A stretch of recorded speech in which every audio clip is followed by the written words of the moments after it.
श्रोते हो, मागे आपण अभ्यासागणित श्री समर्थ विवरणात पाहिले की जगद्गुरु संत तुकाराम महाराज यांच्या आगमनाची तिथी 22 जानेवारी 1608. तसेच राष्ट्रसंत समर्थ रामदास स्वामी यांच्या आगमनाची तिथी 24 मार्च 1608 आणि महामानव हिंदवी स्वराज्य स्वधर्म प्रवर्तक छत्रपती शिवाजी महाराज यांच्या आगमनाची तिथी 19 फेब्रुवारी 1630. म्हणजे आता बघा, एक संत देहू गावात, दुसरे संत जांब गावात आणि तिसरे योद्धा हे शिवनेरी गावात जन्माला येतात. आणि या तिघांचा एकमेकाशी कधीच संबंध आला नाही असे कोणी म्हणणे म्हणजे यांच्याविषयी काय बोलावे अहो शब्दच आठवत नाही.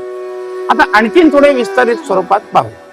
जगद्गुरु संत तुकाराम महाराज अर्थात विष्णूचे अवतार, राष्ट्रसंत श्री समर्थ रामदास स्वामी अर्थात हनुमंताचा अवतार आणि छत्रपती शिवाजी महाराज हे प्रत्यक्ष प्रभू श्री रामचंद्रांचे अवतार. आता या संत महंतांच्या बद्दल मनुष्याने काय बोलावे हा प्रत्येकाचा वैयक्तिक विषय आहे. कारण कुणाच्या अंतरी लागावा धक्का, आईसी वर्तणूक करू नका असे समर्थच म्हणतात. श्रोते हो, नंतर पुढे समर्थांचे आणि छत्रपती शिवरायांचे आत्ताचे वंशज काय म्हणतात तेही आपण पुढच्या एपिसोड मध्ये पाहणार आहोत. पण एक विचार अंतरी आला तो श्रोत्यांसमोर सादर करतो.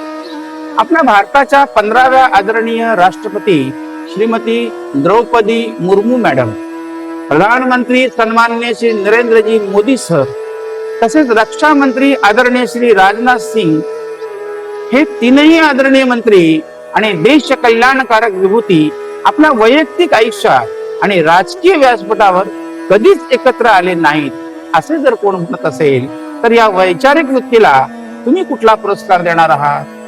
पंदिरकर सर, यापेक्षा सोपी आणि जाणीवपूर्वक मांडणी खरोखर माझ्या आयुष्यात तरी मी कुठेही ऐकलेली नाही.